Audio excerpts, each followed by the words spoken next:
Ça me fait énormément de bien. Donc j'ai fait la deuxième. La deuxième, c'était de mieux en mieux.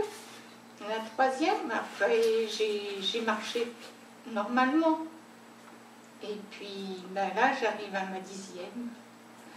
Donc je suis très très contente. Mais bon, j'ai toujours un petit peu aussi mal dans les genoux, mais c'est peut-être encore un peu court avec toute la chimio que j'ai eue, quoi, tous les produits nocifs chimiques. J'étais très coincée puisque depuis 3 semaines auparavant, j'étais sous anti-inflammatoire qui ne réagissait absolument pas. On proposait une infiltration et grâce à la méthode du docteur Épineuse, donc avec le Quinton, c'est vrai qu'à la deuxième séance, j'étais déjà très bien. Maintenant, j'ai fait 8 séances, je suis obligée d'arrêter là, je reprendrai un petit peu plus tard. Et le résultat est quand même assez spectaculaire. Ce produit me fait un bien fou parce que je n'ai quasiment plus de douleurs lombaires.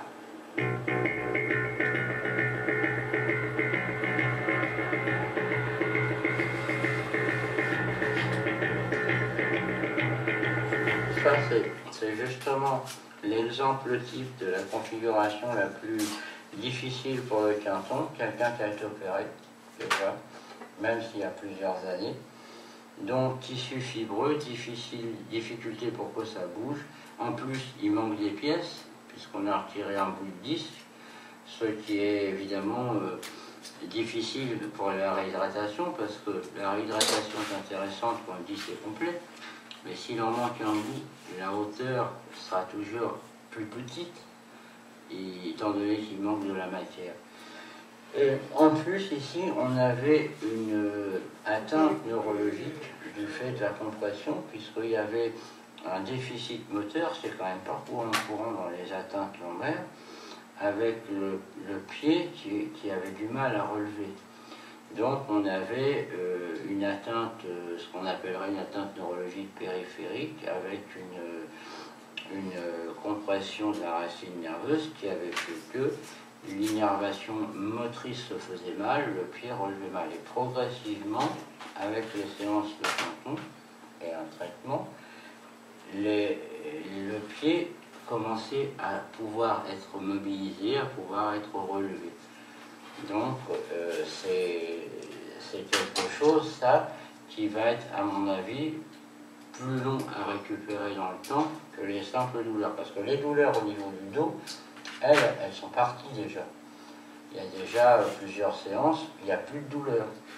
Mais il reste ce problème actuellement continue, d'une part, pour voir que ça rechute trop vite, et d'autre part, pour aussi obtenir une cicatrisation de la lésion de la racine qui explique ce pied qui avait du mal à relever. Voilà.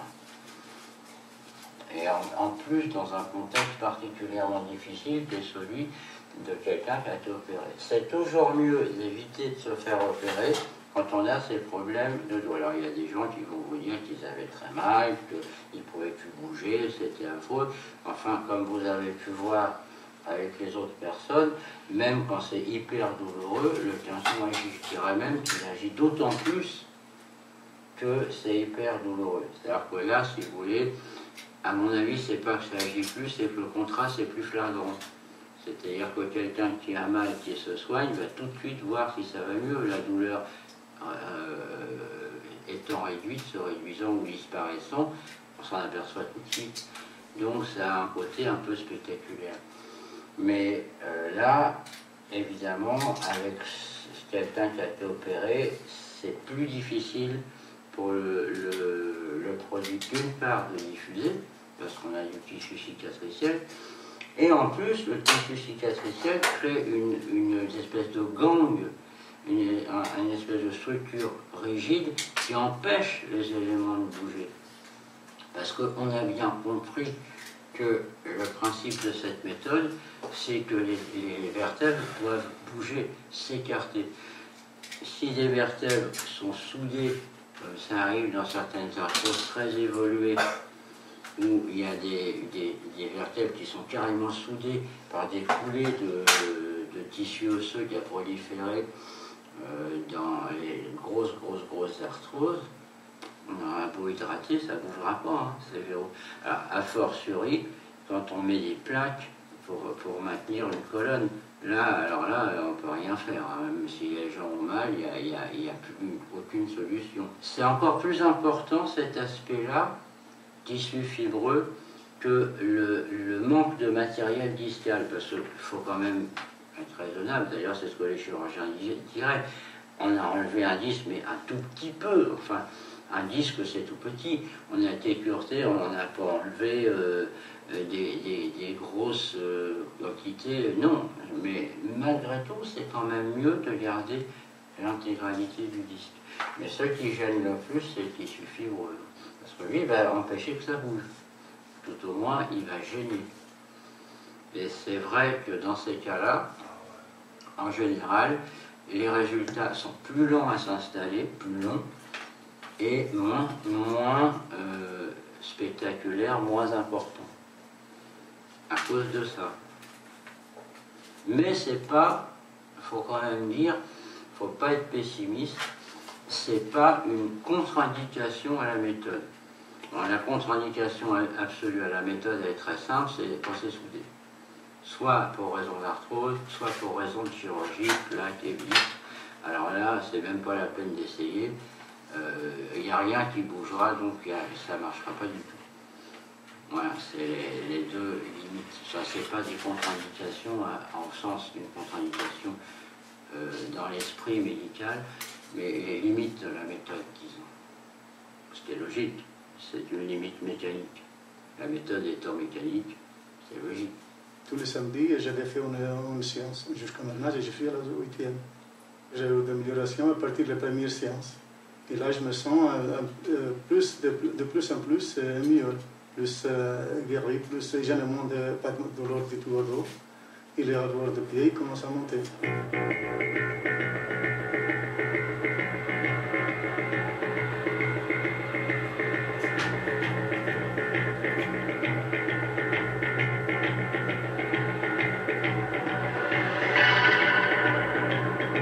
La pathologie lombaire est assez fréquente, très fréquente, les cervicales un peu moins, mais les dorsales, c'est pas une pathologie très courante. C'est même vraiment pas courant du tout. Moi, je n'ai pas beaucoup de quintons des dorsales, mais ça arrive, j'en ai. Alors, ce qui est intéressant à noter aussi chez la dame, c'est que l'état général s'en est trouvé amélioré. Par exemple, les problèmes cardiaques qui n'ont pas normalement à être influencés par des séances de quinton du dos, ça ont été améliorés. Et le cœur qui saute, en fait, c'est des espèces de troubles du rythme, genre palpitations, crise de... C'est ça, c'est des troubles du rythme qui changent à un moment donné, des choses comme ça. Et ça, c'est l'effet général du quinton, en plus de l'effet local. Parce que, évidemment, quand on passe ce quinton en sous-cutané, comme ça, dans n'importe quelle région du corps, la plus grosse partie est utilisée localement pour traiter la pathologie, mais aussi le corps, l'organisme, utilise ce quinton d'une façon plus générale, puisqu'il est là, il est injecté. Et c'est exactement ce qu'on voit dans ce cas-là.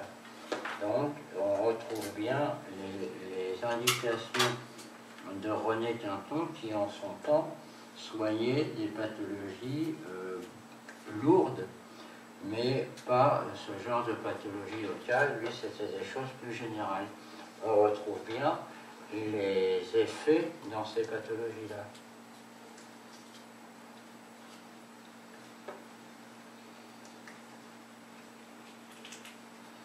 Et c'est vrai que la plupart des gens qui font du quinton et qui par ailleurs ont des problèmes plus généraux, c'est-à-dire de la fatigue, tout ça, décrivent tous une énorme amélioration au fur et à mesure des séances.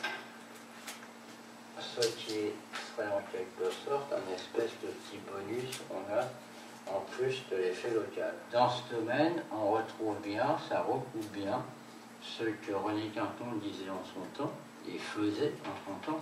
Lui, il allait beaucoup plus loin. D'abord, il passait des quantités plus importantes, et il n'hésitait pas à aller en intraveineux, des choses comme ça. Ce que nous, malheureusement, pour l'instant, on ne peut pas faire. On ne peut pas faire, non pas qu'on ne puisse pas le faire sur le plan technique, mais par une législation, on ne peut pas.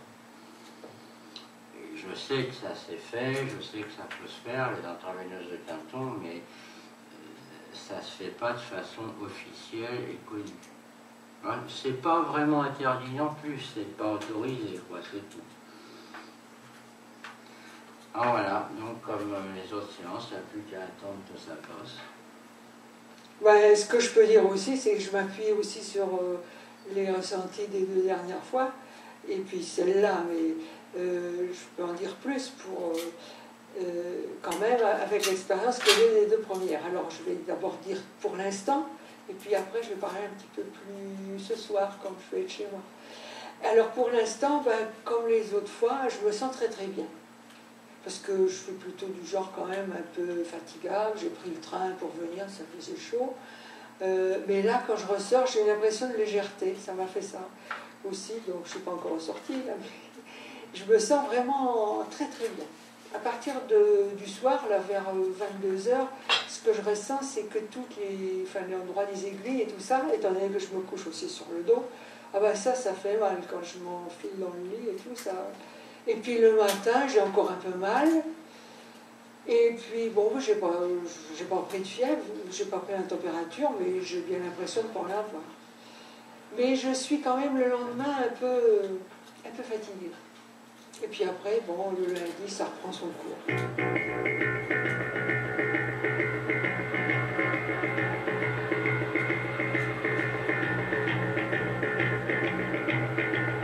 Actuellement, les nouvelles orientations que je puisse avoir pour le Quinton, pour les injections, ça s'est développé, enfin je l'ai développé en ce qui concerne les grosses articulations, les genoux et les hanches, où ça s'est avéré, là encore, intéressant. Je ne dirais pas que l'efficacité, les résultats soient aussi flagrants et aussi spectaculaires que dans les problèmes de dos. Mais, quand même, ça a permis, dans de nombreux cas, d'éviter l'opération. Donc, l'opération, hanche ou genou, c'est très clair, c'est pose une prothèse. On a pu éviter ça dans beaucoup de cas. Mais c'est beaucoup plus long, le résultat. Et il faut plus de séances. C'est-à-dire, par exemple, sur les genoux ou sur les hanches, c'est pas 10 séances, c'est 12 ou 13 séances. Toujours à une semaine d'intervalle. Et là, alors le résultat apparaît vraiment très progressivement, très crescendo. C'est pas les séances spectaculaires qu'on connaît avec le dos lombaire ou cervical. Bon. Mais on ne peut pas dire que le résultat est nul. C'est très, très encourageant. Alors, il reste à déterminer, pour l'avenir, les associations intéressantes, dans ce cas, des grosses articulations, avec le Quinton. Moi, personnellement, quand ces douleurs sont trop importantes, j'associe la mésothérapie. Mais il y a peut-être d'autres choses à faire, peut-être d'autres substances à utiliser. Est-ce que, par exemple, on ne pourrait pas en même temps profiter pour rajouter de la vitamine C? Vous voyez, il y a des pistes comme ça qui seraient intéressantes à étudier. Et ça, je ne peux pas faire ça tout seul. J'ai des problèmes de cartilage. J'ai aussi un problème osseux. La trame osseuse sont les médecins que j'ai vus auparavant. La trame osseuse est nécrosée près de la tête du fémur. C'est une toute petite partie. J'ai l'os douloureux quand, notamment si je saute, je ne peux pas sauter. Si je saute, ou bien quand je monte des escaliers, j'ai aussi des problèmes. Voilà. J'ai été en consultation avec un médecin au préalable, mais je crois que ce qu'il avait l'intention de faire au cas où le problème imposait, c'était peut-être de faire un curetage. J'étais pas trop confiant là-dessus, donc j'ai préféré essayer ça. Quoi. Puis après, je verrai si ça marche pas, je verrai pour le reste. Voilà. Quand on intervient sur le genou, c'est pas tellement différent de lombaire, c'est le même matériel, c'est la même tubulure, c'est la même quantité de produit, toujours un flacon de 250, mais les aiguilles sont placées un peu différemment. Mais on est toujours en sous-cutané. Alors évidemment, la difficulté du genou, c'est qu'il n'y a pas beaucoup de place pour placer les aiguilles, il n'y a pas beaucoup d'épaisseur, contrairement au lombaire où, bon, malgré tout, il y a toujours quand même suffisamment d'épaisseur pour placer les aiguilles. Ça pose pas de problème. En fait, on va mettre nos aiguilles tout autour du genou. Comme on en a 8, on les met en étoile. On en met 4 par genou, en sous-cutané. Quand on a l'habitude de piquer, on sent la résistance. On sent qu'on est bien dans le tissu sous-cutané, donc le tissu assez mou. Et en plus, bon, sur les genoux, c'est vrai que si on est trop perpendiculaire, on tape tout de suite dans un os. Bon, ça, on le sent. Ça fait pas mal d'ailleurs, mais bon, on sent qu'on bute dans quelque chose de dur. Ben, on recule un petit peu, puis on se met plus en horizontal. En général, on doit y arriver du premier coup quand même. Parce que quand on a l'habitude de piquer, c'est pas difficile de mettre des aiguilles en sous-cutané. Ça va gonfler plus que sur les lombaires parce qu'il y a moins de place. Ça se résorbe évidemment moins rapidement. Et là, on n'est pas dans de la réhydratation sur les genoux. On est sur une cicatrisation de cartilage. Ah, c'est pareil, on n'a pas l'explication. Moi, j'ai essayé ça par curiosité, disant après tout, si ça soulage les lombaires, pourquoi pas les grosses articulations. Mais après, il a fallu que je trouve une explication quand ça marchait. Parce que on n'est plus du tout dans la même configuration que pour les lombaires, où là, on savait qu'on cherchait à obtenir une réhydratation. Mais là, non, on ne fait pas gonfler les cartilages. Et en fait, l'explication, c'est que ça amène, l'eau de mer étant un produit très très riche en tas d'oligo-éléments, de choses comme ça amène des éléments nourriciers qui permettent au cartilage de cicatriser. Moi, je vois que ça comme explication. Parce que sinon, comment expliquer que ça aurait cet effet-là? On sait déjà que c'est possible, parce que contrairement à ce qui est dit en allopathie, ou quand il y a une arthrose de genou ou de hanche, on dit aux gens, de toute façon, il n'y a pas de traitement, le cartilage, quand c'est foutu, on ne peut rien faire. Nous, on sait en médecine alternative que c'est faux, c'est-à-dire qu'il existe des produits qui agissent sur le cartilage pour qu'il se reconstitue et qu'il se refasse. Moi, avant d'utiliser le quinton, j'ai utilisé par le passé, ne serait-ce qu'en homéopathie, des traitements qui permettaient au cartilage de se reconstituer. Évidemment, en condition qu'il n'en soit pas arrivé à un stade tellement important qu'il n'y ait plus que de l'os, que ce soit os contre os, où là, effectivement, on ne peut plus faire grand-chose. Mais quand il s'agit d'une simple atteinte arthrosique classique, c'est pas très difficile à traiter. Alors évidemment, c'est plus long de se dire le résultat. On n'aura pas des résultats spectaculaires comme pour les lombaires. Le mécanisme étant beaucoup plus progressif, ça ne peut pas être spectaculaire, ça ne peut pas être rapide, de par son principe d'action lui-même. C'est logique. Ça me faisait remarquer aussi qu'il y avait dans son cas des atteintes osseuses qui ont été authentifiées à la radio, différents types de radio. Et là, on utilise le silicium organique qui va servir à cicatriser le côté osseux. Le quinton, lui, va agir sur le cartilage. Mais le nombre de personnes que j'ai pu soigner comme ça est vraiment beaucoup plus faible que les lombaires ou que les cervicales. Parce que c'est vrai que le quinton, je l'ai beaucoup plus utilisé dans les indications du dos. Mais ça, c'est pas un choix de ma part, c'est parce que les choses se sont faites comme ça. J'ai eu beaucoup moins de demandes côté grosses articulations que côté dos. Bon. Mais je pense que le quinton a son rôle à jouer dans ces problèmes d'articulation. Parce que là, ce qui est en jeu, c'est quand même pas rien, c'est la prothèse.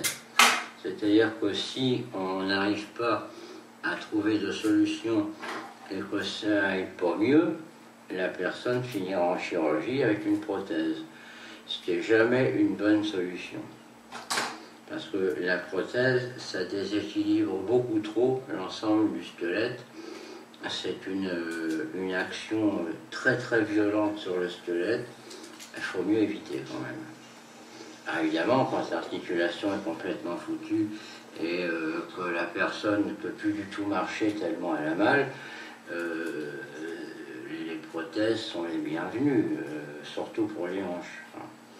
Mais si on peut soigner avant, éviter ça, ça me paraît quand même mieux, sans compter qu'une prothèse, ça coûte cher à installer, c'est une opération lourde, et en plus, une prothèse aussi, ça s'use. Alors qu'une prothèse, c'est pas à vie. Il faudra la changer au bout de 10 ans, 15 ans. C'est pas comme ça pour 50 ans, on ne met pas une prothèse. Alors bon, il faut quand même vraiment y réfléchir avant d'en arriver là. Ça gonfle à chaque fois. Ça dure combien de temps? 2 jours? Non.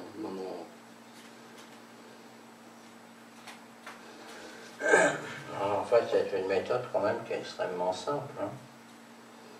N'importe qui peut le faire. Il y a même des gens qui habitent loin, qui sont venus à 2, des couples par exemple, ou quelqu'un qui vient avec un ami, qui regarde comment on fait, après qu'ils le refont chez eux. Comme les produits se vendent sans ordonnance, il n'y a pas besoin que ce soit prescrit. Mais il faut quand même oser piquer. Il y en a qui ne veulent pas. Ils ont peur des aiguilles et ils ne veulent pas piquer. Voilà, c'est bon. Une fois que c'est achevé, au moment où on retire les aiguilles, on ne sent rien. Et une fois que on se remet en place pour partir, il n'y a aucun problème. Pas de douleur. Ça gonfle un peu pendant